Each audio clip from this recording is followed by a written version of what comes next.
بسم اللہ الرحمن الرحیم۔ السلام علیکم۔ تاریخ میں ابو لہب کا نام سنتے ہی ایک ایسے شخص کا تصور سامنے آتا ہے جو نہ صرف رسول اللہ صلی اللہ علیہ وآلہ وسلم کا چچا تھا بلکہ آپ صلی اللہ علیہ وآلہ وسلم کا بدترین دشمن بھی۔ اس کی نفرت اور دشمنی اس حد تک بڑھ چکی تھی کہ وہ ہر لمحہ اسلام کو ختم کرنے کی سازشیں کرتا رہتا۔ لیکن کیا آپ جانتے ہیں کہ ابو لہب کا ایک ایسا خوفناک واقعہ بھی ہے جس نے نہ صرف اس کی زندگی کو برباد کیا بلکہ اسے دنیا کے سامنے عبرت کا نشان بنا دیا۔ یہ واقعہ صرف ایک دشمنی کی کہانی نہیں بلکہ اس میں اللہ کی قدرت اور اس کے نبی صلی اللہ علیہ وآلہ وسلم کی عظمت کا حیرت انگیز مظاہرہ بھی ہے۔ وہ رات جب ابو لہب نے رسول اللہ صلی اللہ علیہ وآلہ وسلم کو نقصان پہنچانے کا ارادہ کیا، وہ رات اس کی زندگی کی سب سے بھیانک رات ثابت ہوئی۔ اسی رات ابو لہب اور اس کے ساتھیوں پر ایسی خوفناک آفت نازل ہوئی جس نے اس کے قدم روک دیے اور ان کے دلوں میں ایک ایسا خوف بٹھا دیا جسے وہ کبھی فراموش نہ کر سکے۔ یہ کہانی سننے سے پہلے ذہن میں رکھیں کہ اللہ اپنے نبی کی حفاظت کیسے کرتا ہے اور دشمن کتنی ہی سازشیں کیوں نہ کر لیں، جب اللہ کی مدد شامل ہو تو کوئی بھی اسے شکست نہیں دے سکتا۔ آئیے ابو لہب کی زندگی کے اس خوفناک ترین واقعے کی تفصیل میں داخل ہوتے ہیں جو اس کی بربادی کی ابتدا تھی۔ جب رسول اللہ صلی اللہ علیہ وآلہ وسلم کو نبوت عطا کی گئی تو آپ صلی اللہ علیہ وآلہ وسلم نے پہلے چھپ کر دعوت دینا شروع کی، مگر جب اللہ تعالیٰ کا حکم آیا کہ آپ صلی اللہ علیہ وآلہ وسلم کھلم کھلا دین کی دعوت دیں تو آپ صلی اللہ علیہ وآلہ وسلم نے کوہ صفا پر چڑھ کر قریش کے لوگوں کو جمع کیا۔ وہاں آپ صلی اللہ علیہ وآلہ وسلم نے اسلام کی دعوت دی اور اللہ کی وحدانیت کا پیغام پہنچایا۔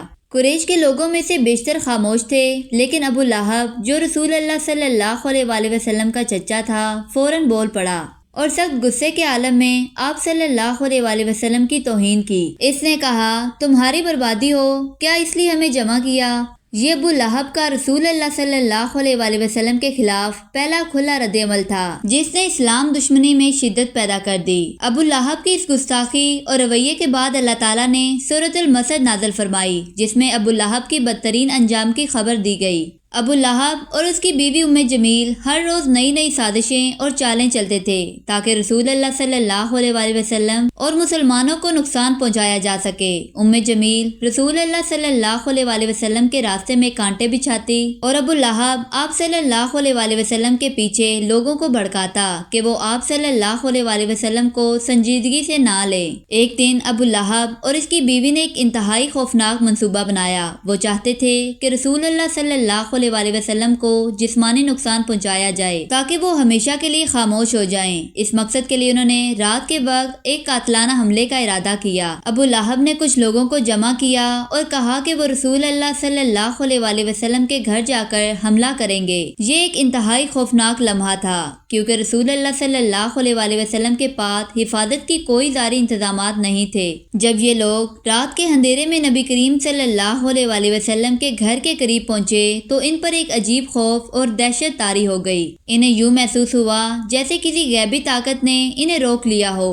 ان کے قدم منجمد ہو گئے اور وہ آگے بڑھنے کی ہمت نہ کر سکے۔ اس وقت ابو لہب بھی وہیں موجود تھا اور اس کی نظریں رسول اللہ صلی اللہ علیہ وآلہ وسلم کے گھر پر جمی تھی، مگر اللہ تعالیٰ نے اپنی قدرت سے ان سب کو ایک عجیب خوف میں مبتلا کر دیا۔ انہیں ایسا محسوس ہونے لگا جیسے ان پر کوئی آسمانی آفت نازل ہونے والی ہو۔ وہ لوگ جو قتل کرنے آئے تھے الٹے قدموں واپس بھاگنے لگے۔ ابو لہب جو اپنی ضد اور غرور میں اندھا ہو چکا تھا اس واقعے کو محض ایک اتفاق سمجھ کر دوبارہ کوئی اور سازش کرنے لگا۔ ابو لہب کا انجام اس کی زندگی کی سب سے خوفناک حقیقت بن گیا۔ بدر کی جنگ میں جب قریش کے بڑے سردار مارے گئے تو ابو لہب کو شدید صدمہ پہنچا۔ اس کے اندر ایک خوف اور گھبراہٹ پھیل گئی کیونکہ اس کی ساری امیدیں دم توڑ چکی تھی۔ کچھ دنوں بعد ابو لہب ایک عجیب و غریب بیماری میں مبتلا ہوا جسے عدسہ کہا جاتا ہے۔ یہ جذام کی ایک قسم تھی جس کی وجہ سے اس کے جسم پر زخموں کی ایک خطرناک قسم نمودار ہو گئی۔ یہ بیماری اتنی مہلک اور بدبودار تھی کہ اس کے اپنے قریبی رشتہ دار بھی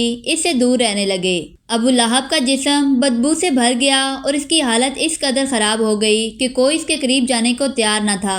آخرکار وہ ایک کونے میں تنہا تکلیف اور اذیت کی حالت میں مر گیا۔ 3 دن تک اس کی لاش ویسے ہی پڑی رہی کیونکہ کوئی اس کے قریب جانے کی ہمت نہیں کر رہا تھا۔ بالا آ کر اس کے خاندان والوں نے مجبوراً دور سے اس کی لاش کو گڑھے میں پھینک دیا اور اوپر سے مٹی ڈال دی۔ ابو لہب کا یہ خوفناک انجام قرآن کی سچائی اور اللہ کے وعدے کی حقانیت کا ایک زندہ ثبوت بن گیا۔ وہ شخص جو اپنے مال، اولاد اور طاقت پر غرور کرتا تھا، ایک عبرتناک موت کا شکار ہوا اور اس کی لاش کو زمین میں دفن کرنے کی بجائے یوں ہی پھینک دیا گیا۔ یہ واقعہ اسلام دشمنوں کے لیے ایک سبق ہے کہ چاہے وہ کتنی ہی طاقت اور دولت کے مالک کیوں نہ ہوں، اللہ کے سامنے ان کی کوئی حیثیت نہیں ہے اور اللہ اپنے دین اور اپنے نبی کی حفاظت بہترین طریقے سے کرتا ہے۔ امید ہے آپ کو آج کی ویڈیو اچھی لگی ہوگی۔ ویڈیو اچھی لگی ہو تو لائک کر دیں اور دوسروں کے ساتھ شیئر کر دیں، اور اگر آپ کو مزید اسی طرح کی ویڈیوز دیکھنی ہیں تو چینل کو سبسکرائب کر لیں۔ ملتے ہیں اسی طرح کے کسی اور واقعے میں، تب تک کے لیے اللہ حافظ۔